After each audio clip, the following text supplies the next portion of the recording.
We were high school sweethearts, and as soon as we were 18 and had both graduated, we got married. We were warned by practically everybody. We knew to avoid making that major commitment to each other until we had matured. But we knew that we loved each other, and there was no doubt in my mind that she was the woman I wanted to spend the rest of my life with. There were times during college when both of us might have wished things were different.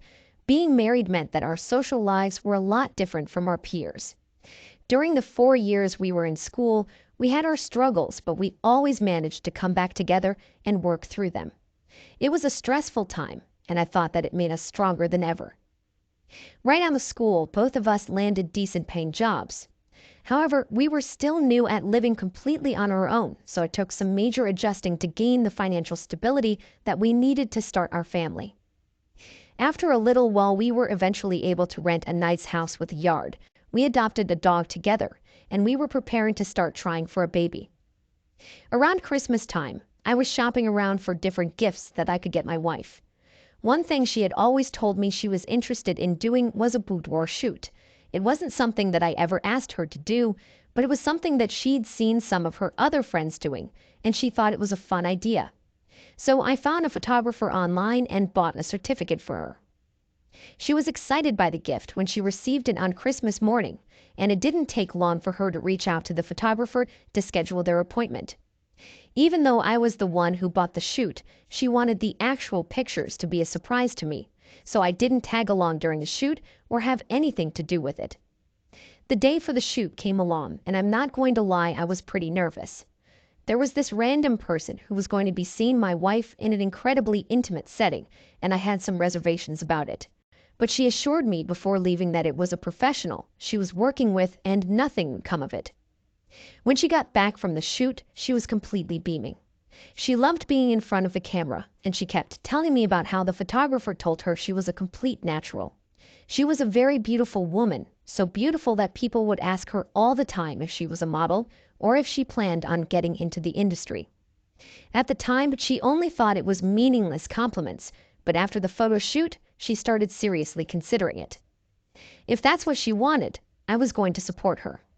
A few weeks had passed, and the photographer reached back out to her to see if she wanted to participate in a free portfolio builder that he was offering just so he could try to get his name out there. My wife talked to me about it because she knew that I had my reservations during the boudoir shoot, but I knew nothing had happened then, so I was totally fine with it. She left and did the photo shoot. She even showed me some of the pre-edited pictures that he'd taken, and they were amazing. If he was going to try to help her get her portfolio together, I had no doubt in my mind that she would be booking gigs for runways and department stores, or whatever it is that models do. Several weeks had passed since she had done her first portfolio builder with the photographer, and she had done a few more with him since then. They were talking a lot more, and it seemed like it was mostly business related. I was a little bit weirded out by how frequently they were talking, and how she would sometimes step out of the room to take his calls, but I didn't want to be paranoid about the relationship. When I surprised my wife at the studio, I realized that I was right to be paranoid. I walked in, and I didn't see anything outright sexual going on between them. My wife was in her underwear modeling in a bed, but I kind of thought that might have been just for a specific type of shoot. I met the photographer, and he told me how wonderful it was to work with my wife. He even commented on how lucky I was to have somebody like her, which did rub me the wrong way. They were finishing up with their shoot, so he asked me if I could wait in the other room, and I agreed. When I was waiting, I noticed that he had a dark room in the same building. I have always been curious to be inside of one, so I let myself in. Hanging up on the strings to dry were dozens of pictures of my wife, alongside other women, and they were in compromising positions. There were nude photos of my wife, and alongside those were photos of her with the photographer in bed. I didn't know right away if they were photos that were being taken for some specific shoot, but she didn't tell me that she was in that position with him. The more I looked, the more I realized that there were pictures of them having sex. There was nothing professional about what I saw in those pictures. I could still hear them in the studio taking pictures, so I snagged a couple of them off the drying rope and put them in my bag. I picked my head back inside, trying to hold back my rage with everything in me. I just yelled at them that I had to go into the office and enjoy the rest of their time. I was fuming. She had been coming here under the guise of trying to start a career in modeling, but she was sleeping with the photographer. When I got back home, I instantly looked through their emails and saw countless messages between them. He was telling her that she was the most beautiful woman he'd ever seen, how he had to be with her, etc. She never once mentioned how she thought it was wrong because she was married. She loved the attention he was giving her. I printed those emails and gathered all of the evidence that I could and put it in an envelope. I sacrificed what should have been the best years of my life being married to her, and she threw it all away as if it meant nothing. I was going to show her exactly how that made me feel. I managed to do some online sleuthing and found some of the other models he was sleeping with through his Instagram. I emailed some of them and their agents, telling them that I was interested in hiring them for a fashion brand I was creating. I got a surprising amount of responses, and I invited all of them to meet me at the same time. My wife was one of those people. They all met me at a studio I rented, and the photographer that had been sleeping with my wife was also invited under the assumption he would be photographing for a catalog. When he arrived and saw all of the women, it looked like he wanted to run away. My wife finally arrived, and shortly after an altercation broke out. All of the women were yelling at the photographer for lying to them and telling them that they were the only ones he was with. My wife thought that as well. However, she was too busy fighting with me. She tried to blame me for invading her privacy and going through her emails, but I told her that I wanted a divorce and walked away. I went home and packed up all my things to go stay with my brother until I could find another place to stay permanently. But the divorce is currently underway, and it's looking like it's going to be pretty favorable toward me. OP, first of all, I'm very sorry for what you had to go through. It's such a shame that somebody who you trusted so much would turn their back on you and betray you in such a way. The photographer seems like the classic sleazy photographer type, and it would have been beneficial to know that before your wife spent more time with them. From what it sounds like, he has no intention of even helping her with her career. He was just trying to sleep with her, and she did.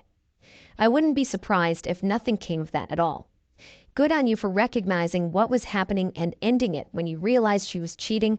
It's never easy to make that decision, but in the long run, it's the right one. Now, let's move on to our next story. We've been married for 8 years. We met in the workplace, and after my wife got pregnant for the first time, we decided that it would be best for our situation for her to stay home with the kids. It was a mutual decision because she didn't trust leaving the children with daycares or babysitters, and I made more than enough money to take care of all of us without her working. After our second child, we decided that we needed to upgrade our housing situation to accommodate our growing family. We were able to find a relatively decent-priced house that fit our needs. Because of its cheap price, there was a lot of work that we needed to have done on it. I was busy with my full-time job, so I couldn't take over the project, so we ended up hiring a contractor. I left the decisions on who to hire to my wife, since she would be the one dealing with them most of the time, and honestly, as long as I had my office space in my home to my liking, I didn't really care much about what the rest of the house looked like. She hired a newer contractor who had recently graduated from a technical college with skills in electrical work, plumbing, and HVAC. It seemed like he was a well-rounded contractor that could take over quite a few areas that needed work in the house. He usually works during the day, so I never really saw him. He was gone by the time I got home from work around 6 p.m. One day when I had a headache at work and decided to come home a little bit early, I realized that he was quite good-looking. I hadn't known that he was an attractive man before I agreed to hire him. I wasn't jealous, but it made me a little bit uncomfortable knowing that there was this man in the house who my wife would have been crazy not to find attractive. I trusted her, so I didn't think she was going to do anything with the man. When I saw him for the first time, I joked with her about it, and she thought it was ridiculous. Whenever I would be home from work, she would tell me about everything that happened during the day, what the contractor had told her, and what they'd done. From the sounds of it, it seemed like they were generally out of each other's hair. One day, there was a small fire in the office, and after the fire department came and put it out, our boss just had everybody go home early because of the strong smell left behind. I was so thankful to leave. It was a Friday, and I was going to be getting a head start on the weekend, so I was thrilled. That feeling instantly vanished when I walked into my house and heard silence inside. My wife's car was in the driveway, and the contractor's van was there too. I expected to hear noises of his working, or at least some sign of my wife being there, but there was nothing. I had made it a habit not to yell for my wife when I got home to avoid the possibility of waking up our baby during their nap. So I walked through the house looking for my wife. When I made it to our bedroom, I heard the noise inside before I opened the door. There was a soft thudding noise, and every now and then I could hear stifled moaning. Right away, I knew what I was going to be walking into if I opened the door. I braced myself for what I might see when I opened the door, then pushed it open. Of course, my suspicions were confirmed when I saw the contractor in bed with my wife. They didn't even notice me right away. I yelled at them, asking what was going on, and the contractor jumped away from my wife and she sat up, trying to cover herself and telling me that it wasn't what it looked like.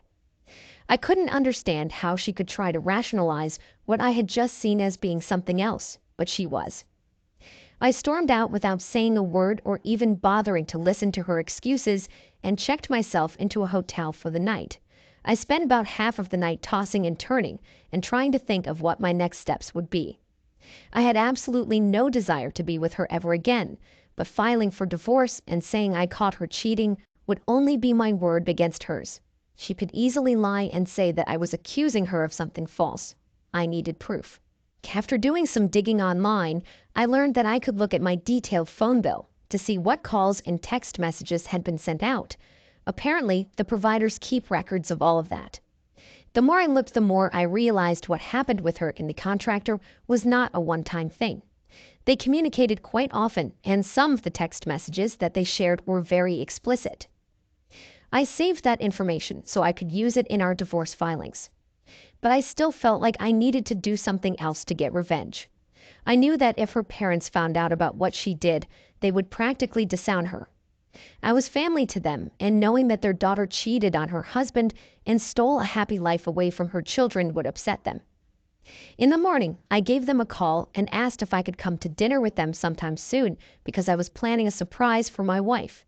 All the while, she was texting me and calling me nonstop, begging me to come home and telling me to think about the children, as if she was thinking about the children when she was cheating on me. I had dinner with her parents, and her sister came along as well. While we were there, we caught up, and they asked me why I gathered them all, and I told them about what happened. I showed them some of the tamer messages between her and the contractor, wanting to spare them the gory details of what their daughter was saying. They were appalled by her behavior.